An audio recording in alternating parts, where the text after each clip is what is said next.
Assalamualaikum. Hai kawan-kawan, saya Nuliana binti Ahmad Sydan. Hari ini saya akan bercerita. Kawan-kawan nak dengar cerita? Nak?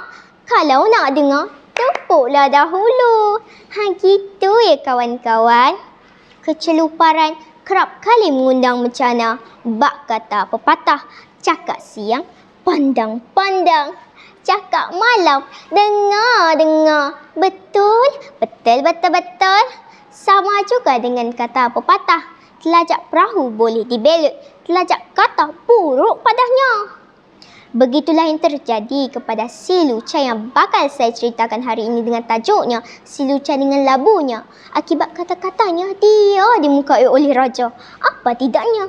Ketika menghadap raja, terlucut kata daripada mulutnya bahawa muka raja mirip muka arwah bapanya. Raja yang zalim itu pun merasakan dirinya dipersendakan. Baginya, mukanya tidak sesekali boleh samakan dengan rakyat biasa. Apatah lagi dengan muka arwah bapa si Lucah yang miskin dan dipandang hina itu. Tanpa mempertimbangkan perkara ini dengan adil dan teliti, raja pun menjatuhkan hukuman. Penghinaan si Lucah mesti dibayar dengan nyawa. Oleh itu, si Lucah dihukum bunuh secara dicampakkan ke tengah laut. Namun, si Lucah bukan anak sebarangan yang miskin cuma hartanya. Bukan minda dan ketakasan fikirannya. Otaknya bergeliga dengan taktik yang licik untuk menyelesaikan masalah. Walaupun telah dihukum mati, si Lucah tidak panik. Sebelum dia dibawa dengan sampan untuk dicampakkan ke tengah laut, dia sempat membeli sebiji labu besar. Sejak itu, dia menangis berhimba-himba sambil mengusap-usap labu itu. Selang beberapa ketika, dua orang pengawal istana pun tiba untuk melaksanakan hukuman dengan bersenjata lengkap. Mereka berdua bersedia untuk membawa si Lucah dengan sampan untuk dihumban ke tengah laut. Menyedari kedatangan pengawal itu, si Lucah pun tambah berdiri menangis sambil membelai-belai labunya. Melihat ternata si Lucah itu, dua orang pengawal itu pun keheranan. Lalu bertanya, kenapa tuan hamba menangis dan memeluk labu ini? Si Lucah pun menjawab, hamba terkenang arwah bapa hamba. Bukankah hamba akan berjumpanya sebentar lagi? Melihat perilaku si Lucah itu, dua orang pengawal itu pun merasa kasihan dan mereka membenarkan si Lucah membawa labunya bersamanya ke dalam sampan untuk menuju ke tengah laut. Sewaktu mereka sedang mendayung, si Lucah memulakan strateginya untuk menyelamatkan diri. Dia berkata, sebelum hamba mati, bolehkah tuan hamba berdua menunaikan hajat hamba? Salah seorang daripada mereka menjawab, boleh jika hajat itu tidak berat. Si Lucah gembira seraya berkata, memang tidak berat. Tuan hamba berdua hanya perlu menyanyikan hamba satu lagu. Lagu apa? Tanya kedua-dua pengawal itu. Mudah saja. Pengawal di belakang hamba harus mengulangi kata yang sebegini. Si Lucah terjun dengan labu-labunya. Manakala tuan hamba di hadapan pula belum membalas. Biarkan. Baiklah, jawab kedua-dua pengawal itu tanpa mensyaki apa-apa. Mereka pun sama-sama menyanyi. Si Lucah terjun dengan labu-labunya. Biarkan. Seni kata lagu itu dinyanyikan serentak dengan kayuhan sampan. Semakin lama semakin rancak. Setelah agak lama, pengawal itu semakin terleka.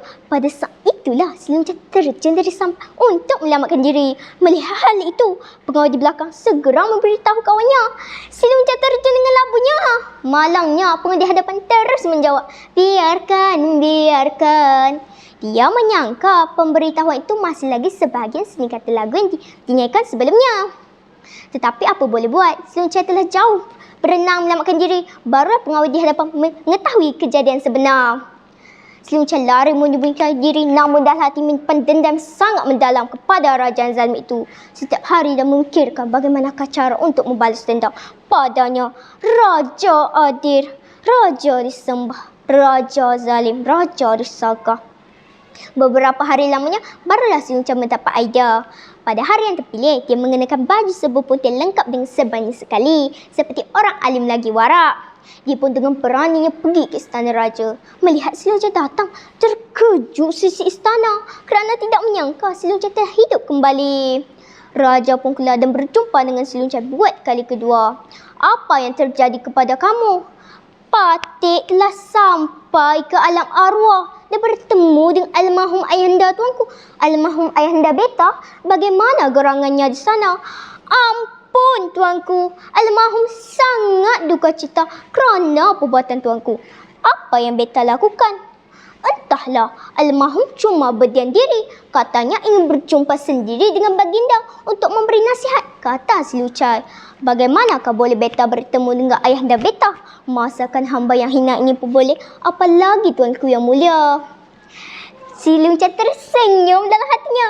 Perangkapnya sudah mengena. Raja zalim tapi bodoh itu akan berjaya ditipunya. Bagaimanakah cara? Tanya raja. Begini, tuanku hendaklah masuk ke dalam laut di dalam peti yang dilubangi. Patik dahulu pun begitu. Di dasar lautlah akan berlaku pertemuan itu nanti. Tanpa berfikir panjang, raja pun bersetuju. Pendek cerita, raja pun dibuang ke dalam laut, dalam peti yang dilubangi. Apalagi air pun masuk, raja pun mati lemas. Si Lucai lari menyembunyikan diri dan tidak diketahui keadaan dan nasibnya selepas itu. Apa yang kita boleh pelajari daripada kisah si Lucai ini? Kisah ini mengisahkan bagaimana akibat buruk yang boleh menimpa rakyat jika diperintah secara zalim oleh seseorang pemerintah yang ego dan dungu. Pemerintah yang sebegini bukan saja berpotensi memporak-poranda negara, bahkan memakan diri sendiri. Orang yang boleh ditipu hanya orang yang dungu. Orang yang boleh digentak hanya orang yang banyak salah. Si Lucai tahu itulah hakikat raja yang dihadapinya.